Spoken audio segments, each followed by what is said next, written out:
sustainability can actually be very profitable from day one. I fight against it's not possible. I simply do not accept personally that something is not possible. What do you see as being a missed opportunity for leaders who are only seeing sustainability as an expense? That's what drives you every day. Getting up early, working 12 hours a day is making a difference at the end. Welcome back to CEO Behind the Scenes. I'm Lara Nassessian, and today we're exploring how Europe's energy grid challenges, often seen as roadblocks, can actually drive smarter strategy. Joining me is Alexander Hauser, CEO of TTSP HWP. In this episode, we hear Alexander's unique perspective on how grid constraints can actually drive innovation, what it really takes to lead with resilience, and how to embed sustainability in strategy. Please enjoy this episode. Alexander, welcome to the show. Thank you very much, Lara. Alexander, for those who are listening who may not know the full extent of your company and what you do, could you shed some light on what you're focusing on and what is keeping you busiest right now? Well, the company TTSP HWP was founded 35 years ago as an architectural practice that was largely focusing on commercial architecture. And about 20 years ago, we started to design our first data center. And ever since, we have specialized in data centers. And we start developing projects really very early, from identifying a site, doing the master planning, getting the zoning, as we call it in Germany, that enables construction, convincing politicians that a data center is a good idea through master planning, permitting, and handover. So really covering the whole value chain of the project, of a data center project. And we've grown quite strongly with it. We're now 160 staff in 3 offices in Germany, focusing mostly on the German market. And one of the things that you touched on was, this concept of data centers and energy grid stress. I really want to dive into this because it's often painted as a crisis, but you have said that it can actually really push companies to innovate. Can you speak more to that? Yeah, I mean, a data center site or a plot for a data center is only a plot for a data center if there's a lot of power. And we're speaking about tremendous power consumption figures. A medium-sized data center consumes as much power as a city of 50 to 100,000 people.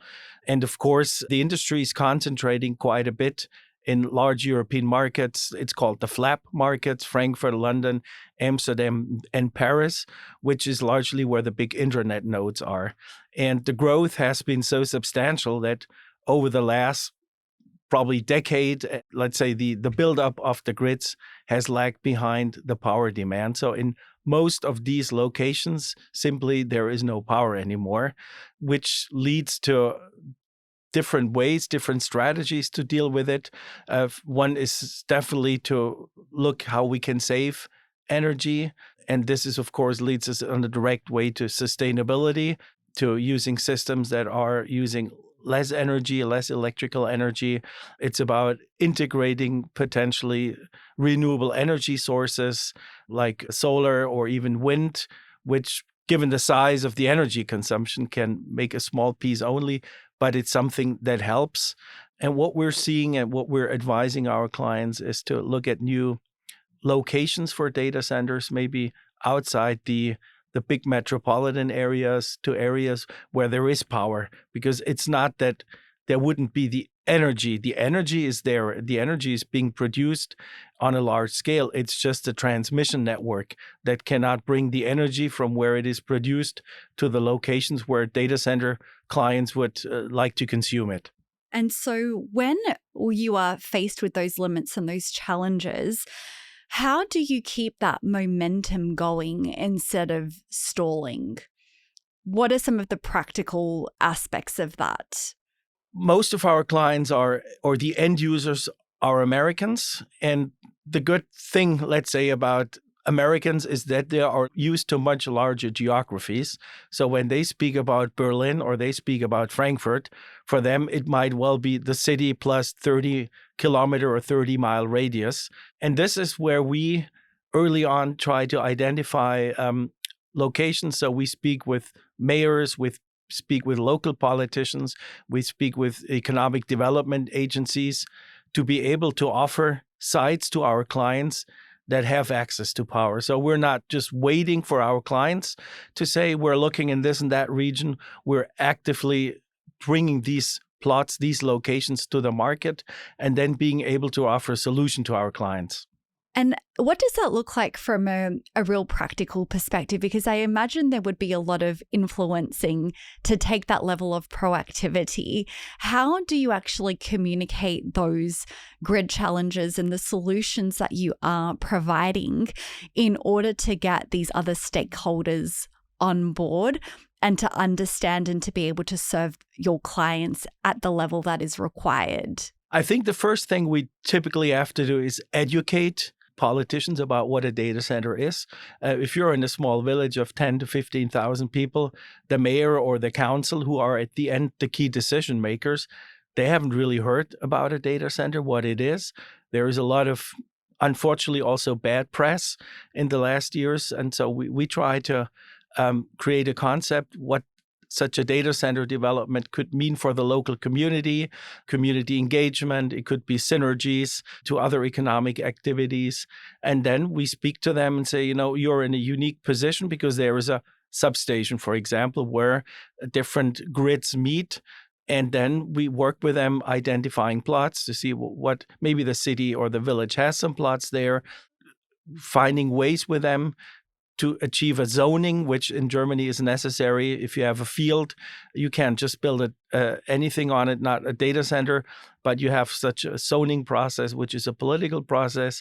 So you have to convince the politicians that this is a good thing and establish that process. And this takes a long time. So we, from the idea of a site to be able that we can communicate to our clients that we have a certain level of maturity, it can easily be a year and a half to 2 years. Yeah, I could imagine it would take a lot of work to really be able to persuade and share what the benefits are, because to your point, there are some different perceptions around what data centers actually do for cities. But what I've heard you speak about is the fact that these challenges can actually really help drive innovation forward. And do you have any practical examples or any success stories of where you've seen some of these, say, grid challenges really help to drive innovation forward in a positive way? Yeah, I think there are a number of aspects. Looking at the energy side, because that's the main topic, right? So we've been working together with cities, really creating locations. So we're mainly focusing on data center development, but working together with a city, with solar panel or solar park developers. So there is a joint area that will be developed. One part is going to be a data center. There is going to be solar parks there. We will have large-scale battery storage. There are wind parks in the nearby area. So what we're designing to make all this come together, we're looking at designing a microgrid that brings together different sources of energy. The grid, there is a little bit of grid power, but of course, also integrating the power from the solar park, from the wind park, and depending on the production rate, the battery storage. So this is something really new where I coined in one of the conferences that we're actually not speaking about data centers anymore. We're speaking about energy centers. And I think that is what we see increasingly, especially if we talk about AI, those really, really big campuses with multi-hundred megawatts. The main topic there is to manage the energy. It's not security, it's not the cooling and the power supply in the building. It is really managing the energy to get to the campus. I really like that concept of energy centers. And I think that that really does help change the perception of what you're doing, because you've actually shown that sustainability doesn't just protect the planet, it can also strengthen a business. And I'm wondering if you could speak to your experience of that and how you believe that it can really help drive a business forward. I mean, I give you one really practical example. We were speaking with a solar park operator who said, for us in the summertime, when the sun shines most, when it's really warm, we actually have to pay to get rid of our electrons. So for each kilowatt hour, because you can't shut the panels down, we need to put them into the grid, the energy, and we have to pay for it. So it's not that we don't get revenue, we actually have to pay. And the interesting thing is, when does a data center use most energy? It's on the hot summer days in the afternoon, because that's when cooling really kicks in. So this is an immediate synergy. You have an energy producer who has to pay to get rid of the energy, and you have a data center who consumes most energy in exactly the same period of time. To match these in physical proximity, so to make a connection that the solar park operator can actually even give the energy for free to the data center then saves a lot of energy. The solar park operator doesn't have to pay the penalties. So this is a very practical example on how sustainability can actually be very profitable from day one. And so, from your perspective, what do you see as being a missed opportunity for leaders who are only seeing sustainability as an expense? Sustainability does, in certain aspects, mean an additional cost. If you look at construction costs, for example, green facades or construction with low carbon concrete or recycling materials, that adds to construction costs. That's right. But if you look at the total cost of ownership, for example, for a data center, 2/3 at least is the operational cost. So energy efficiency, using components that are highly energy efficient, using AI to manage the cooling systems, the power supply systems, that saves a lot of energy, that saves a lot of operational costs. So I think it's a trade-off, but at the end, I think we do sustainability not just because we want to save costs, but I think we do it out of responsibility. We see that what we're doing, what we're working on, whether it's cloud services, it's AI, it's IT that, let's say, powers social media, everything is now relying on or increasingly on IT. So the infrastructure we're creating to power all these computers, that needs to be sustainable, and it needs to be on the forefront of sustainability, not lagging behind other industries. And I think this is something we sometimes have to preach our clients, that this is a good in itself, right? It's not just a means to be more efficient, but it's a good in itself. But we see the industry is shifting, and we see that a lot of the clients are listening to what we're suggesting right now, which makes us, of course, very proud.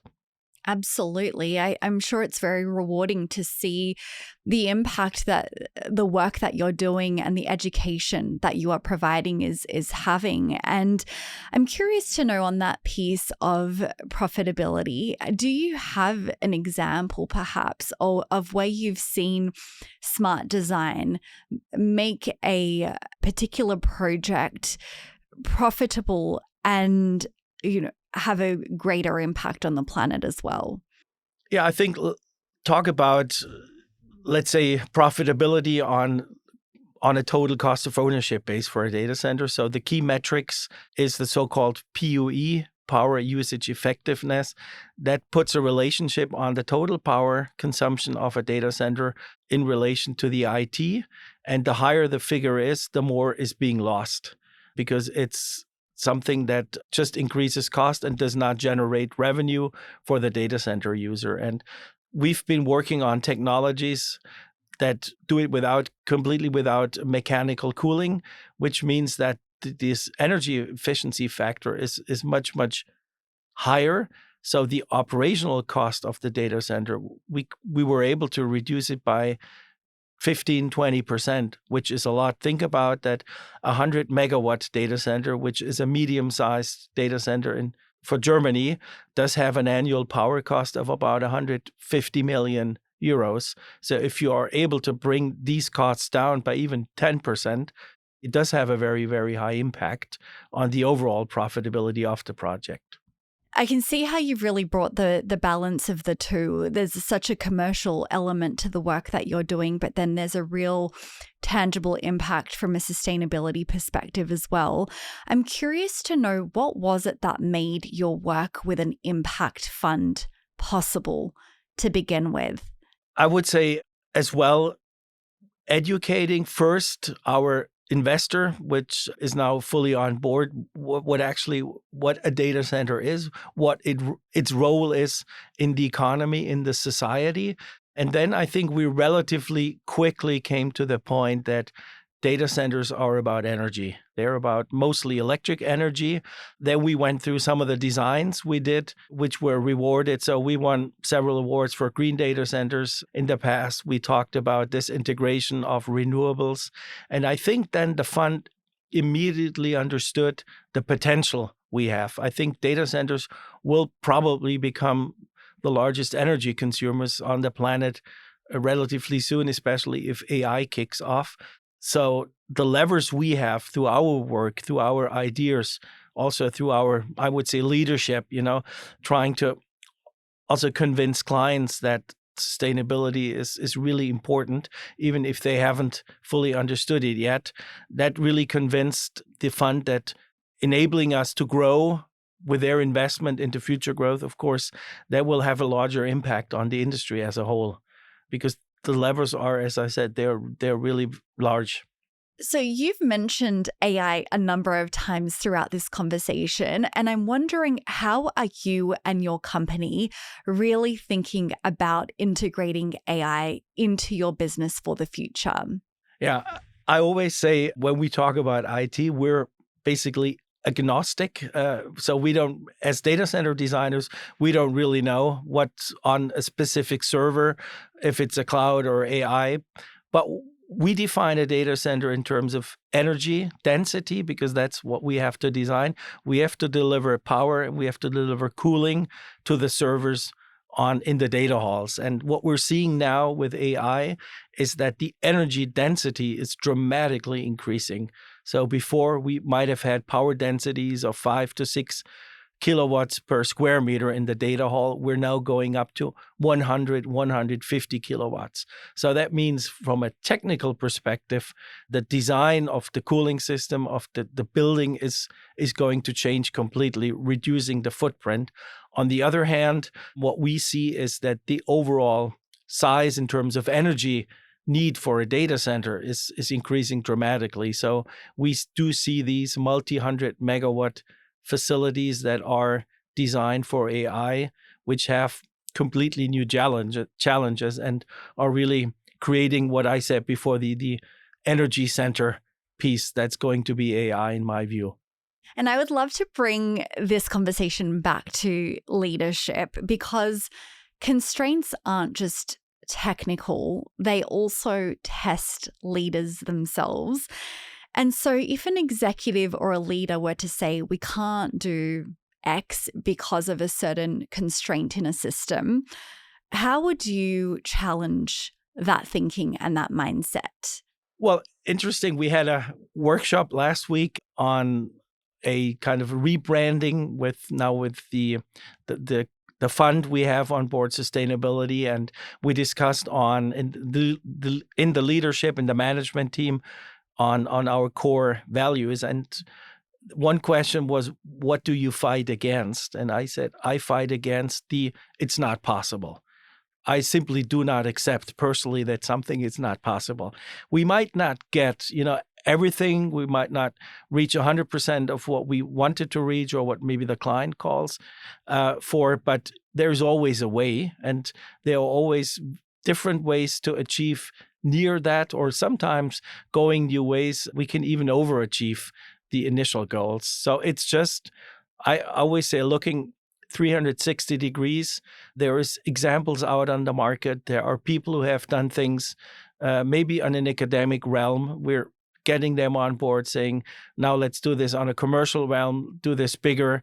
we're looking at different sectors, and the energy sector has a lot of innovations we can learn from in the data center industries. So it's really collecting knowledge, it's collecting people, getting them into a team, maybe a completely new team with different components that we've never looked at in the last 5 years. Waste heat is another topic that's complicated, but it works. We've made these brought people together around the table, and we've made these projects work. And that's what drives you every day. Getting up early, working 12 hours a day is making a difference at the end. And I'm wondering, what is your advice for leaders who are striving to build long-term value and long-term success, even when those systems around them may not be perfect? Well, every imperfection has an opportunity, right? And I think that's something, even my reputation is not to be the most patient person, but of course, long-term needs patience, long-term needs strategy, right? And so it takes a while to develop that strategy, to find the knowledge, find the people who can really advise how to overcome the weaknesses in the system or how to create an opportunity out of a threat. But it's really rewarding. And then, of course, you have to really be behind it. You have to keep preaching. Sometimes I feel like an evangelist going out to congresses, preaching about sustainability, preaching about new approaches to get people on board. So I think it's a lot of patience and persistence to get there. And speaking about strategy and long-term vision, what is your strategy for the future for your organization? What are you excited for, and what are you looking forward towards? Yeah, when we had the conversation with the investor, the fund who is now on board, of course, we discussed on the business model, and our vision is to become a European player. We're now very much focused on the German market. And becoming European with all the different languages, jurisdictions, it's not just that you go over, set up an office, and you're fully operational. So for us, becoming a European player means acquiring other companies, doing inorganic growth moves. And we're very happy that we were able, with the fund, to acquire a very good, very well-established company, MCA Architects, in Dublin, with whom we've worked in the past, who have concentrated on data centers as well. So this is the first step that gives us footprint in the UK, in Ireland, of course, in the Nordics. And we're looking at other companies that will give us a footprint in France and other markets. So we can deliver the same innovative ideas, the same sustainability or impact-driven designs to our clients, not only in Germany, but on a European scale. Absolutely. That sounds very exciting indeed. And Alexander, we wrap up every episode here at CEO Behind the Scenes with the same 2 questions. And the first question I wanted to ask you is, what is one thing that you've changed your mind about recently? What I mentioned before, I have the reputation to be very impatient person who wants to see results relatively or really quickly. And with all the changes we're undergoing, with all in the market, I think I had to learn, and I hope I did learn, to have a much more longer term orientation and looking at smaller steps that bring you to the goal, rather than being very fast and with one big step. So it's really overcoming the impatience and learning that things might not move as quickly as I want. And what is one thing that a belief perhaps that you haven't changed, something that you hold on to that helps you to live and lead better? I mean, I've been working in the data center field for 15 years, and I haven't basically done anything else than data centers. And I say I still love them in a certain way, because they're constantly changing. They're constantly putting new challenges, is what we talked before, technically, politically, also to get the people together. So this is really an amazingly interesting topic. And I see, with all the AI coming up, the relevance of what we're doing as data center designers and advisors is becoming a lot larger, because data centers will occupy a larger role in the economy, in the society. And that makes me very, very happy, that we can shape such an important piece of infrastructure in an important and positive way. Alexander, thank you so much for joining us today. Your perspective on turning constraints into innovation, leading with resilience, and also embedding sustainability into strategy has been so insightful. So thank you so much for joining us today. Thank you very much. It was my pleasure. Thank you. And thank you so much to our audience for listening. If you enjoyed this episode, then please be sure to subscribe, rate and review the show, and also share this episode with someone in your network who you know would really benefit from listening to Alexander's insights. Thank you so much for joining us, and we'll see you next time on CEO Behind the Scenes.